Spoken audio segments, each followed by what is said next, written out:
Hey guys, good morning and welcome to Devbhoomi career point. आशा करता हूँ आप सभी लोग स्वस्थ होंगे, काफ़ी अच्छी आपकी स्टडी चल रही होगी। तो सबसे पहले दोस्तों आप सभी लोगों को होली की शुभकामनाएं।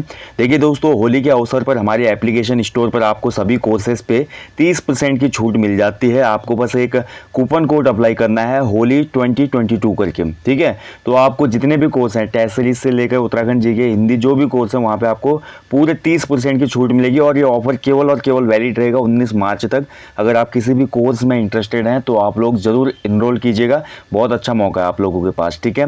आज का जो ये टॉपिक होगा, छोटा टॉपिक है लेकिन बहुत ज़्यादा महत्वपूर्ण है। खासकर जो आपका अपकमिंग यूके पीसीएस का एग्जाम है, वहाँ पर यहाँ से एक क्वेश्चन बनता है कि जो भारत सरकार के आगामी लक्ष्य हैं, जैसे कि गरीबी उन्मूलन का वर्ष कब तक रखा गया है, सबको घर देने का वर्ष कब तक रखा गया है, ऐसे ही जो संयुक्त राष्ट्र संघ द्वारा घोषित वर्ष हैं, यहाँ से भी क्वेश्चन बन जाता है। जैसे कि संयुक्त राष्ट्र संघ ने किस वर्ष को पर्यटन का वर्ष घोषित किया, ठीक है, किस वर्ष को दालों का अंतर्राष्ट्रीय वर्ष घोषित किया गया। तो ऐसे क्वेश्चन बहुत ज़्यादा इंपॉर्टेंट हैं। हम करंट के सिनेरियो से लेकर आगे चलेंगे क्योंकि क्वेश्चन बनेंगे यहाँ से, और मैं आपको बिलीव दिलाता हूँ यहाँ से क्वेश्चन जरूर बनने वाला है आपके आगामी परीक्षा में, ठीक है। आप कोई भी एग्जाम देख लो, यहाँ से क्वेश्चन बनाता है आयोग। और यूके ट्रिपल एससी के लिए भी ये टॉपिक महत्वपूर्ण है, वहाँ पे भी क्वेश्चन बनते हैं यहाँ से कि जो हमारा यूएनओ का वर्ष है कौन सा था, और साथ ही भारत सरकार का जो लक्ष्य रखा गया वो कौन से वर्ष तक रखा गया है, ठीक है। तो इंपॉर्टेंट टॉपिक है, बिल्कुल मिस नहीं करना है। बाकी आप सभी लोगों को मैं बोलना चाहूँगा, अपने जीवन में देखिए खूब स्टडी करें और देखिए नेगेटिविटी से दूर रहें। और मैं आशा करूँगा और मेरा विश्वास है होली के रंगों की तरह इस बार आपके जीवन में भी सफलता के रंग भरने वाले हैं। बस थोड़ा आपको पेशेंस रखने की आवश्यकता है। बाकी होली ऑफर का लाभ उठाएं। तो चलिए सेशन को शुरू करते हैं दोस्तों। तो सबसे पहले आप देख रहे हैं यहाँ पे, देखिए भारत सरकार ने किसानों की आय को दुगना करने का लक्ष्य कब तक रखा है। तो ये भारत सरकार के जो आगामी लक्ष्य हैं उनकी बात की जा रही है। तो सरकार ने किसानों की आय दुगना करने का लक्ष्य रखा है वर्ष 2022 तक, ठीक है। जीडीपी में विनिर्माण क्षेत्र का हिस्सा 17% से 25% करना, ये लक्ष्य भी रखा है 2022 तक। विनिर्माण का मतलब होता है आपका मैन्युफैक्चरिंग। मैन्युफैक्चरिंग जो हमारा सेक्टर है ना, उसको 17 से 25 पहुंचाना है, ठीक है, 2022 तक जीडीपी के अंतर्गत। जीडीपी आपको पता ही है, ग्रॉस डोमेस्टिक प्रोडक्ट। देश को सिंगल यूज प्लास्टिक से मुक्त कराने का लक्ष्य 2022 तक रखा गया है। सबके लिए आवास मुहैया करवाने का लक्ष्य, ये क्वेश्चन कई बार बन चुका है भैया। प्रधानमंत्री जो सबके लिए आवास मुहैया कराने का लक्ष्य है, ये निर्धारित वर्ष कौन सा है, तो 2022 है जो अभी चल रहा है। और ये क्वेश्चन बहुत से एग्जामों में बन चुका है, सेंट्रल लेवल के एसएससी, रेलवे, स्टेट लेवल के एग्जाम्स में तो बना ही है, बट सेंट्रल गवर्नमेंट के एग्जाम्स में भी क्वेश्चन बहुत बार बना है। हर परिवार को बिजली और एलपीजी कनेक्शन उपलब्ध कराने के लिए जो लक्ष्य बनाया गवर्नमेंट ने 2022 तक बनाया। देखिए हाल में आपको पता है उज्ज्वला 2.0 शुरू की गई 2021 में, है ना। उज्ज्वला योजना जो हमारी पहले शुरू हो गई थी बलिया यूपी से, उसका सेकंड वर्जन शुरू किया गया 2.0, ये भी आपने याद रखना है। नेक्स्ट देखिए, हर सभी गाँव को ब्रॉडबैंड से जोड़ने का लक्ष्य। तो जितने भी गाँव है ब्रॉडबैंड यानी कि इंटरनेट से जुड़ेंगे वो, ये लक्ष्य रखा गया 2022 तक का। ऐसे देखिए पेट्रोल में एथेनॉल को 10% मिश्रित करने का लक्ष्य रखा गया है 2022 तक। तो ये तो 2022 के लक्ष्य थे, ठीक है, इतने, और यही बन भी सकते हैं एग्जाम में, क्वेश्चन ज़्यादा बनने की पॉसिबिलिटी है। बाकी आगे जो आएंगे लक्ष्य वो भी महत्वपूर्ण है, कुछ मैं बताऊंगा आपको। जैसे दिल्ली मुंबई एक्सप्रेसवे को पूरा करने का लक्ष्य 2023 तक रखा गया। ब्रॉड गेज रूट्स के 100% हमारा विद्युतीकरण का लक्ष्य 2023 तक। ब्रॉड गेज रूट्स का मतलब जिसमें ट्रेन चलती हैं, तो ये सभी जो ट्रेन चलते ब्रॉड गेज पे, वो उनको क्या किया जाएगा, विद्युतीकरण किया जाएगा, ठीक है, डीजल की जगह उससे चलेंगी वो।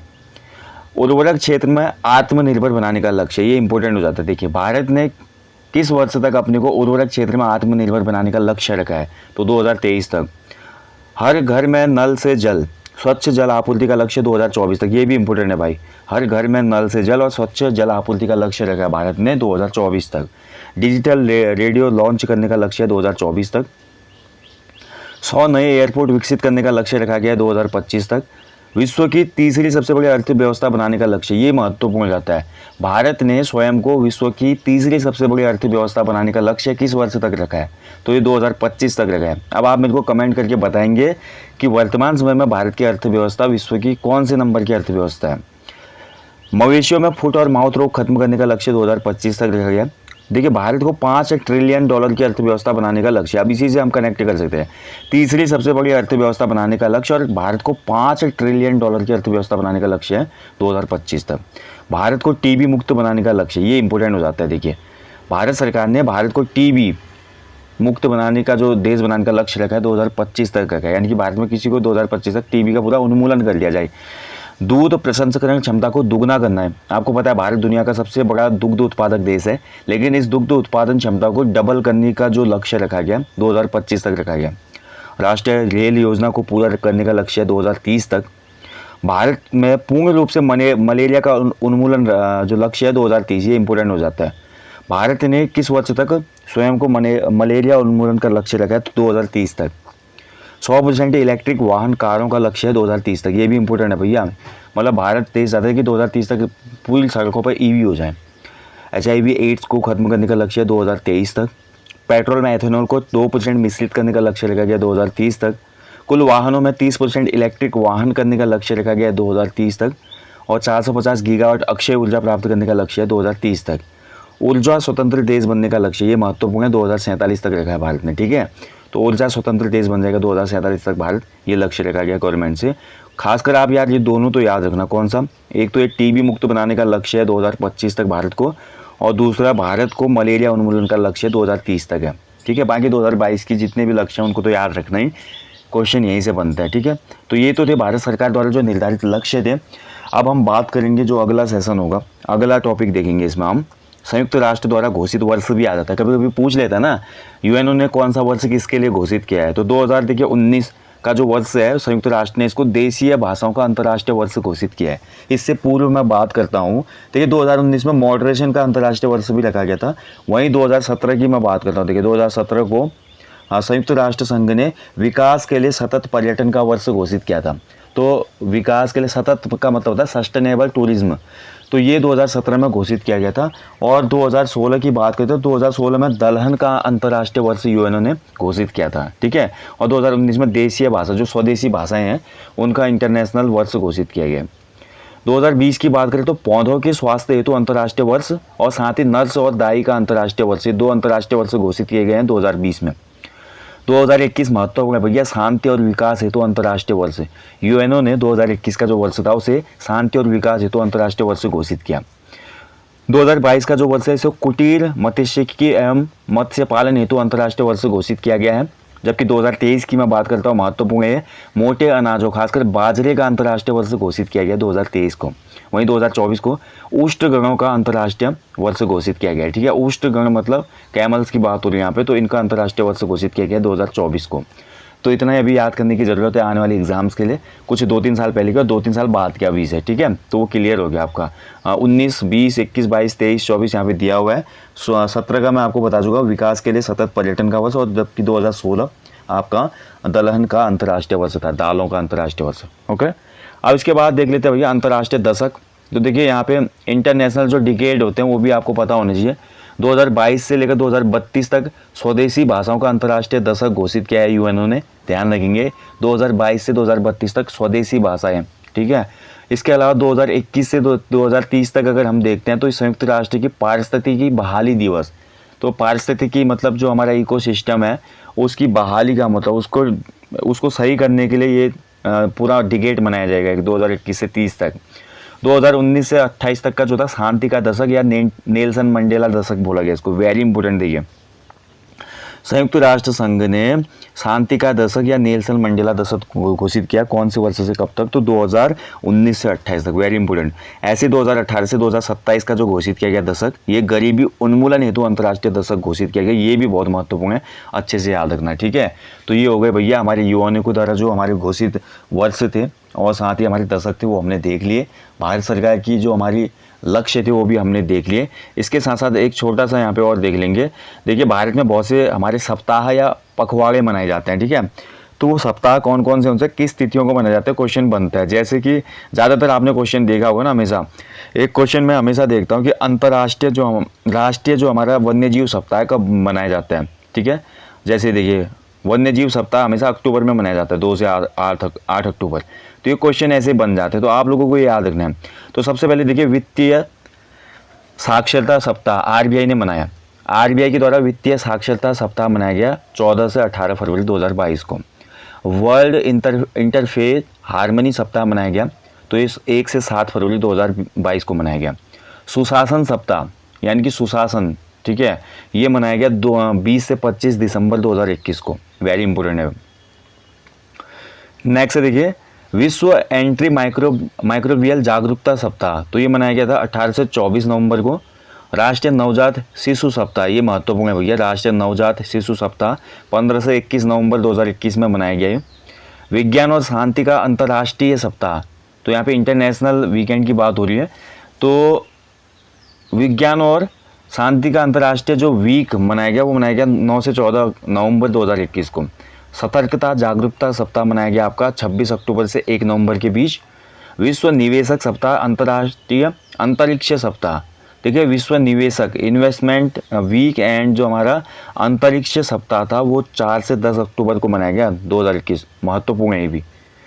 ऐसे बात करते हैं अंतर्राष्ट्रीय बधिर सप्ताह, बधिर यानी कि जो बोल नहीं सकता, सुन नहीं सकता, तो बधिर सप्ताह 20 से 26 सितंबर के बीच मनाए गए। ये तो इम्पोर्टेंट है भाई, कितने एग्जामों में आपने देख लिया होगा। भारत में जो वन्य जीव सप्ताह कब मनाया जाता है, यूके ट्रिपल एससी भी बहुत बार पूछता है। 2 से 8 अक्टूबर, यानी कि अक्टूबर का जो पहला सप्ताह होता है यहीं पे मनाया जाता है। ठीक है, कभी कभी देखिए डेट ने पूछ के वो पहला दूसरा पूछ लेता है, ये आपको ध्यान रखना होगा। जैसे वो पूछ लेगा कि विश्व जल सप्ताह कब मनाया जाता है, तो आप देख पा रहे होंगे यहाँ पे विश्व जो जल सप्ताह है अगस्त का चौथा सप्ताह है ना, अगस्त का चौथा जो हफ्ता आता है वहाँ पे मनाया जाता है। देखिए 23 से 27 अगस्त को। ऐसे देखिए 1 से 7 अगस्त 2021 को विश्व स्तनपान सप्ताह मनाया गया। यानी कि क्वेश्चन यही भी बना सकता है आने वाले एग्जाम में एग्जामिनर कि विश्व स्तनपान जो सप्ताह है वो कब मनाया गया था, तो अगस्त के पहले सप्ताह में 2021, अगस्त के दूसरे सप्ताह में। तो आपको पता होना चाहिए 1 से 7 अगस्त जो होगा पहला सप्ताह होगा वो, है ना, सितंबर का दूसरा सप्ताह, अक्टूबर का पहला सप्ताह, ऐसे आपको ऑप्शन दे देगा वो। तो याद रखना है ऐसे भी, ठीक है, डेट के साथ सप्ताह को भी कनेक्ट करना है, कौन सा वीक है मतलब। और इसके बाद देखिए टीका उत्सव, ये इंपॉर्टेंट हो जाएगा क्योंकि कोविड-19 से क्वेश्चन बनने की संभावना है। कोविड-19 के दौरान भारत सरकार ने कौन कौन से यहाँ पे ऑपरेशन किए, उसके साथ साथ आप याद करके जाना कोविड-19 से रिलेटेड जो भी बेसिक इन्फॉर्मेशन थी, ठीक है। और बाकी यहाँ पे जैसे ये दिया है टीका उत्सव जो भारत में मनाया गया, या टीका सप्ताह जो मनाया गया कोविड-19 टीकाकरण का, वो 11 से 14 अप्रैल 2021 को मनाया गया था। ठीक है, 11 से 14 अप्रैल 2021 के बीच टीका उत्सव, वेरी इंपॉर्टेंट है। ठीक है, तो दोस्तों यहाँ पर एक छोटा सा टॉपिक था, बहुत महत्वपूर्ण आने वाले एग्जाम के लिए, इसलिए मैंने आपको एक टॉपिक दिया। बाकी देखिए साइंस की क्लास चल रही है मॉर्निंग में, उसको फॉलो कीजिए। शाम को GS 500 की क्लास चल रही है, वो बस उसके बाद उसके ख़त्म होते ही UKPCS प्रारंभिक परीक्षा की फुल लेंथ प्रैक्टिस सेट आ जाएंगे। और साथ ही किसी भी कोर्स में अगर आप इनरोल करना चाहते हैं तो होली धमाल ऑफर चल रहा है एप्लीकेशन के स्टोर पे, और वहाँ पे आप देखिए अप्लाई कूपन, जैसे कोर्स में क्लिक करेंगे ना आपको कोर्स के प्राइस के साथ साथ जो भी वहाँ पे डिटेल दी होती है वहाँ पे अप्लाई कूपन का ऑफर दिखेगा, अप्लाई कूपन का ऑप्शन दिखेगा। तो अप्लाई कूपन में क्लिक करेंगे तो ऑटोमेटिक 30% क्या होगा, जो आपका डिस्काउंट है वो वहाँ पे लागू हो जाएगा, और आपका कोर्स डिस्काउंट होने के बाद शो होगा कितना प्राइस में आ रहा है। ठीक है, ये सभी पे है, टेस्ट सीरीज से लेकर जितने भी कोर्स हैं उन पर। तो मार्च 19 2022 तक इसकी ऑफर है, वैलिडिटी है, तो आप लोग इसका लाभ ज़रूर उठाएं। बाकी देखिए जितने भी टॉपिक चल रहे हैं चैनल पे वो कंटिन्यू रहेंगे, सभी को फॉलो कीजिए। हाँ, सेकंड चैनल पे जो क्लास चलती है उसको भी फॉलो करो। देवभूमि करियर पॉइंट 2.0 पे जो क्लास चल रहे हैं, उत्तराखंड सामान्य हिंदी और सामान्य अध्ययन की लगातार क्लास आते हैं। मंगल बुध से जो हमारा शेड्यूल बना हुआ है, मंगल को सोमवार को, मंगल को, बुधवार को क्लास का शेड्यूल है, एक दिन हिंदी, एक दिन उत्तराखंड, एक दिन GS की। तो क्लासेस लगातार चल रही हैं आपकी 7 फरवरी से अभी तक निरंतर क्लास चले, एक भी दिन वहाँ पे गैप नहीं आया। तो उन क्लास को भी फॉलो करो। UK ट्रिपल SC के सभी एग्जाम्स के लिए रामबाण क्लासें हों, ठीक है, सेकंड चैनल वाली, जिसमें आपको उत्तराखंड हिंदी, सामान्य अध्ययन और उत्तराखंड GK मिलते हैं। बाकी देखिए आपका कोई भी डाउट क्वेरी इस सेशन के लिए तो आप कमेंट बॉक्स में कमेंट कर सकते हैं। साथ ही जो भी देखिए आपको लगता है आने वाले एग्जाम के लिए महत्वपूर्ण टॉपिक हो सकते हैं उसको भी आप कमेंट कर सकते हैं। ठीक है, कोशिश की जाएगी कि आपको एग्जाम से पहले वो सभी टॉपिक मैं करवा दूं। बाकी जाने से पहले हमेशा की तरह दोस्तों अपने जीवन में कम से कम एक पेड़ लगाएं और लोगों को भी इसके लिए अवेयर करें, मोटिवेट करें। साथ ही अपने घर के आसपास और जिन भी खूबसूरत प्लेसेस पे आप घूमने जाते हैं साफ़ सफाई का विशेष ध्यान रखें। थैंक यू फॉर वॉचिंग, अपना ध्यान रखें, अच्छे से स्टडी करें। जय हिंद, जय देवभूमि।